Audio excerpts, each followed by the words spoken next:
In this video, you are going to see how to apply page border to a specific page in Microsoft Word document, as you can see here. To apply the page border, watch the video till the end. Let's get started. Suppose I want to apply page border in the second page. So click on the last in the first page. Now go to layout, go to break and under the section break option, click on next page. Let me go to the last of the second page and click on over here.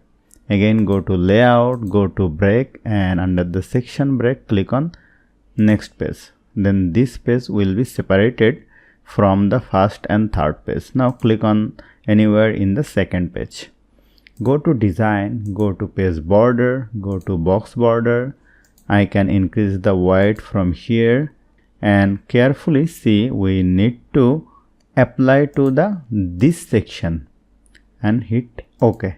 Then the page border will be applied to the second page only. So hope you found this video helpful. If you like this video, please share this video with your friends and family and don't forget to subscribe. Thank you.